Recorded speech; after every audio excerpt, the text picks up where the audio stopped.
Magandang umaga mga kaibigan. Welcome back sa ating channel. Sa videong ito, dadalhin ko kayo sa isang lugar na parang diretso na sa postcard.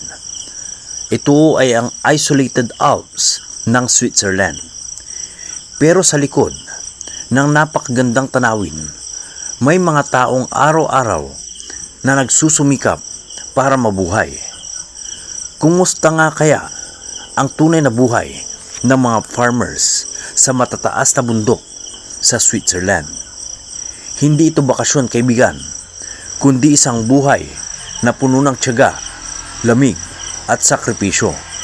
Samahan ninyo ako. Ang Swiss Alps ay kilala sa napakagandang mga bundok, sariwang hangin at tahimik na kapaligiran. Pero ang mga farming village dito ay malayo sa syudad, mahirap puntahan, lalo na tuwing winter. Minsan, mahina ang signal ng internet. Sa ibang lugar, kailangan pang maglakad at gumamit ng cable car para lang marating ang isang bahay. Isolated talaga, parang hiwalay sa modernong mundo. Ang araw ng isang farmer dito ay nagsisimula ng napakaaga, minsan alas 4 pa lang ng umaga. Narito ang mga daily routine nila: pagpapakain ng baka, paggagata sa mga baka para sa cheese production, paglilinis ng barn, pag-aalaga ng pastulan. Kahit malamig o umulan ng snow, tuloy pa rin ang trabaho nila. Walang day off ang mga hayop. Buhay kasama ng kalikasan. Kapag summer, dinadala nila ang mga baka sa mataas na pastures para sariwang damo ang makain. Kapag winter naman, nananatili sila sa loob ng barn dahil sa matinding snow. Kailangan nilang maghanda ng sapat na pagkain ng hayop buwan pa lamang bago dumating ang taglamig. Isang pagkakamali lang, maaaring maapektuhan ang buo nilang kabuhayan. Ang cheese making process. Hindi lang gatas ang produkto nila. Ginagawa nila itong world famous Swiss cheese. Handmade cheese. Traditional methods. Passed down through generations. Ang paggawa ng keso ay parang sining. Kailangan ng tamang temperatura, tiyaga at karanasan. Ito ang pangunahing pinagkakakitaan ng maraming alpine farmers. Ang mga hamon sa buhay sa Alps.